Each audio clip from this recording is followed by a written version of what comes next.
नमस्कार दोस्तों, स्वागत है आप सभी लोगों का स्टडी ग्लोब्स पर। आप इन शख्सियत को जानते होंगे। रीचा अनिरुद्ध इनका नाम है। मीडिया से आप लोग रूबरू होंगे और कई बार इस चेहरे को आप लोगों ने वहीं पर देखा होगा। बहुत सारे आईएएस ऑफिसर्स का इन्होंने इंटरव्यू लिया है, लेकिन अगर मैं आप लोगों को एक कहानी सुनाऊं और वाकई में रियल वो घटना है तो आप लोग बड़े दंग रह जाएंगे। आज जिस सेशन पर हम लोग फोकस करने वाले हैं कि आखिरकार आप एडिक्शन से बाहर निकलने के बाद कौन सी लाइफ को एंजॉय करने वाले हैं, तो वाकई में आप लोग उससे रूबरू होने के बाद आप जब एडिक्शन से बाहर निकलेंगे तो वाकई में आप लोग ये सोचेंगे कि यार हम लोग कहां पर थे और कहां पहुंच गए हैं। आज हम लोग इनकी स्टोरी के बारे में जानेंगे कि आखिरकार इनकी स्टोरी क्या है। आप लोग सेशन में अंतिम तक बने रहना, क्योंकि आज का सेशन जो है वो बेसिकली फोकस है इन्हीं के ऊपर, है ना। इन्हीं के ऊपर जो है वो फोकस है। आज हम लोग बात करने वाले हैं लाइफ आफ्टर एडिक्शन। एडिक्शन के बाद जो है वो लाइफ कैसी होती है। देखिए, आप लोग एडिक्शन के अंदर हैं तो इस बात को जरूर नकारेंगे कि यार हम तो एडिक्शन के अंदर है ही नहीं, क्योंकि जो एडिक्टर है वो कभी भी ये चीज स्वीकार नहीं करता है अपने बारे में नेगेटिव कि मैं किसी एडिक्शन से जूझ रहा हूं, जब तक कि वो उससे बाहर नहीं निकल जाता या फिर उसको वो चीज फील नहीं होती है कि यार मैं वाकई में एडिक्शन में हूं। जो भी एडिक्शन के अंदर है वो सबसे पहले इस चीज को एक्सेप्ट करें कि हाँ हम एडिक्शन के अंदर हैं, तभी आप लोग उससे बाहर निकल सकते हैं।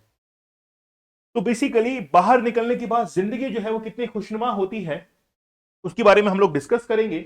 लेकिन एडिक्शन कितने प्रकार के होते हैं। एक्सरसाइज एडिक्शन होता है, कई बार आप लोगों ने देखा होगा, रॉनी कॉलमैन को देखा होगा, एक्सरसाइज जबरदस्त तरीके से करते थे। फिर फूड के एडिक्शन को आप लोगों ने देखा होगा, बहुत सारे फूडीज होते हैं, बहुत अच्छा जो है वो खाते हैं। गैम्बलिंग का एडिक्शन देखा होगा, बाजी लगा देते हैं, है ना। पूरी की पूरी जमीन जो है वो गैम्बलिंग के अंदर खो देते हैं, पैसा खो देते हैं। इंटरनेट का एडिक्शन होता है, आप लोग इंटरनेट को यूज करते हैं। लव का एडिक्शन होता है, पॉर्न एडिक्शन देखिए इनमें एडिक्शन में से एक है। टैटू का एडिक्शन होता है, पूरा का पूरा बॉडी जो है वो टैटू करवा लिया है।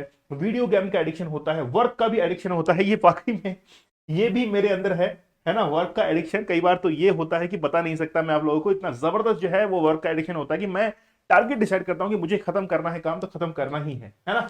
चलिए, लेकिन जब आप लोग एडिक्शन के अंदर होते हैं, खासतौर पर पोर्नोग्राफी के, तो आप लोग छुप छुप कर जो है वो पोर्नोग्राफी देखते हैं, ऑफिस के अंदर देखते हैं, है ना। व्यूइंग ड्यूरिंग वर्क और सोशल सिचुएशन जो है उसको आप लोग अवॉइड करते हैं। वहां पर आप फिर शेम, गिल्ट, डिप्रेशन ये आपके अंदर आना शुरू हो जाता है। आप जो है वो सीक्रेटली अपने पार्टनर से दूर होकर जो है वो पॉर्न वीडियोस वगैरह देखते हैं। फेलियर हो जाते हैं क्विट करने के अंदर, ये सबसे जबरदस्त स्टेज होती है।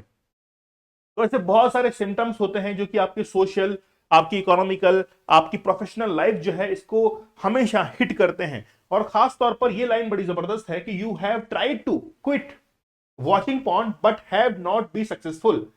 देखिए, ये बेसिकली ये जो लाइन है, इस लाइन से हम लोग ये सीख सकते हैं कि बहुत सारे लोग ऐसे हैं जो कि हमेशा वादा करते हैं कि कल से हम लोग नहीं देखेंगे, लेकिन फिर 2-3 दिन बाद वापस उस चीज को दोहराते हैं। तो यही तो एडिक्शन है। हम लोग किसके बारे में बात कर रहे हैं? हम कोई रॉकेट साइंस के बारे में बात नहीं कर रहे हैं, हम लोग बेसिक्स के बारे में बात कर रहे हैं कि जिस चीज को आप लोग छोड़ना चाहते हैं और वापस से आप उसको परस्यू कर लेते हैं 2-3 दिन बाद में। जैसे आप लोग चाय पीते हैं तो चाय पीने का आपके अंदर एडिक्शन हो चुका है, अगर छोड़ने के लिए कहा जाए तो आपके अंदर तड़प उठती है। वैसे ही जो है ये पॉर्न एडिक्शन भी होता है। तो आप लोगों के एक्सपीरियंस जो है ना वो हमेशा बहुत खराब होते हैं। सेल फोन बेसिकली इसकी मेन जड़ है, यहीं से जो है वो आपका एडिक्शन शुरू होता है। तो ये बेसिकली सिम्टम्स हैं जिसमें आप लोग अपने आप को फील करते हैं। सबसे पहले मैं आप लोग को बता देता हूं कि आखिरकार आज हम लोग जिस स्टोरी को एक रियल स्टोरी है, और बेसिकली मैं हवा में बात नहीं कर रहा हूं। आप लोग इस साइट पर जाकर देखेंगे, वर्ल्ड हेल्थ ऑर्गेनाइजेशन की साइट पर जो कि साउथ ईस्ट एशिया के लिए बनाई गई है, उस पर ये पूरी की पूरी स्टोरी जो है वो लिखी हुई है। आप लोग जरूर जाकर इसको एक बार देखिएगा, है ना। रीचा अनिरुद्ध के बारे में आप लोग जानते होंगे। रीचा अनिरुद्ध जो कि इस व्यक्ति की क्या है, बहन है। इन्होंने खुद ने अपने इंटरव्यू बताया है, ठीक है। ये इनकी मदर है, ये इनकी बेटी है, और ये जो है वो इनकी वाइफ है। ये जो व्यक्ति है वो एक एडिक्शन के अंदर है, और वो एडिक्शन है इनको शराब का। देखिए, हम लोग अभी केवल एडिक्शन के बारे में बात कर रहे हैं, तो इनको शराब का इतना जबरदस्त एडिक्शन है कि ये सब इनसे परेशान थे। बेटी के ऊपर इन्होंने हाथ उठाया। बेटी हमेशा डरा करती थी कि पापा जो है वो आज आकर हो सकता है कि मम्मी को मारे, हो सकता है कि काफी एग्रेसिव हो जाए, मुझे भी मार पड़े, ठीक है। फिर इनकी मदर जो थी, इनके फादर के साथ में इनके कई बार झगड़े हुआ करते थे। फादर इनको रूम में बंद करके कई बार पीटा भी करते थे। इन्होंने अपनी स्टोरी के अंदर ये कहा कि मैं बेसिकली बहुत डिप्रेस हो चुका था, कई बार मैंने सुसाइडल जो थिंग्स हैं वो भी मेरे अंदर आती थी और मैंने अटेम्प्ट भी किया था सुसाइड को, और बहुत इन्होंने कोशिश की लेकिन छोड़ नहीं पा रहे थे। ठीक है, अच्छा इनकी वाइफ ने देखिए क्या कहा। इनकी वाइफ का कहना यह था कि बेसिकली मैं बहुत रोती थी और कभी भी मैंने अपने घर वालों को यह बात नहीं बताई कि मेरे जो हस्बैंड है वो ड्रिंक भी करते हैं और इतना ज्यादा उनको एडिक्शन लग चुका है कि वो मेरे साथ में हमेशा झगड़े करते हैं। मेरी पर्सनल लाइफ जो है वो पूरी तरीके से खराब हो चुकी है। इस बात के बारे में इन्होंने कभी जिक्र नहीं किया, लेकिन इन्होंने जिक्र किया एक ऐसे व्यक्ति के सामने जो कि काफी समझदार था, और वो थी ऋचा अनिरुद्ध। ऋचा अनिरुद्ध जब इनकी 4 मंथ की प्रेगनेंसी थी उस समय इन्होंने अपने छोटे भाई का पीछा करना शुरू किया कि आखिरकार ये करता क्या है, कहां जाता है। ट्रैक किया कि ये इसको लत किस प्रकार से लग गई है। धीरे धीरे ट्रैक करते हुए इनको जो है खुद के जो छोटे भाई थे उसको वहां से बाहर निकालना था। अब सभी ने कहा कि रिहैब जो है वहां पर भेज देना चाहिए, फादर ने कहा, सबने कहा, और कोशिश भी काफी की गई, लेकिन फिर भी शराब जो है उनसे छूट नहीं रही थी। हम लोग बेसिकली एडिक्शन की बात कर रहे हैं, तो सभी लोग परेशान थे। इसलिए मैं कहता हूं कि जो जिस एडिक्शन से आप लोग जूझ रहे हैं उससे भी कभी ना कभी जो है वो आपके फैमिली मेंबर सर्व कर सकते हैं उससे, क्योंकि जब आप एडिक्शन से जूझते हैं तो कहीं ना कहीं इकोनॉमिक प्रॉब्लम्स आप में आना शुरू हो जाती है। आप दूसरों से पैसा उधार मांगते हैं कि यार मेरी लाइफ ठीक नहीं चल रही है, ये प्लान फेल हो गया है, मैंने सोचा ऐसा था ऐसा हो गया है। इससे आपके जो फैमिली मेंबर्स हैं वो सर्वाइव करते हैं, क्योंकि उनको फिर इकोनॉमिक प्रॉब्लम होती है, कोई मार्केट से कोई सामान खरीदना होता है, आपके पास में इकोनॉमिक बैलेंस नहीं हो पाता है, या फिर और भी कोई जो है सोशल रिलेशनशिप जो है वो इफेक्ट करती है, आप काफी एग्रेसिव हो जाते हैं, हमेशा अपने आप को सुपीरियर समझते हैं, किसी की बात सुनने को तैयार नहीं होते हैं। ऐसे बहुत सारे सिम्टम्स जो है वो आपके अंदर आना शुरू हो जाते हैं। तो ऋचा अनिरुद्ध जो है, रूबरू होंगे आप लोग, तो इन्होंने अपने छोटे भाई की स्टोरी समझाई। और बेसिकली जब ये एडिक्शन के अंदर थे तो इन्होंने कहा कि मैं जब एडिक्शन के अंदर था तो मेरी उम्र 21 साल थी और मुझे लोग कहते थे कि मैं अभी 35-36 का लगता हूं एडिक्शन के अंदर। अब ये एडिक्शन से बाहर निकल चुके हैं, तो एडिक्शन से बाहर निकलने के बाद आप लोग देख सकते हैं कि ऐसा लग रहा है कि लगभग 30 साल के आसपास होगी इनकी उम्र, जबकि अभी एट प्रेजेंट इनकी उम्र जो है वो 43 या 44 के आसपास पहुंच चुकी है।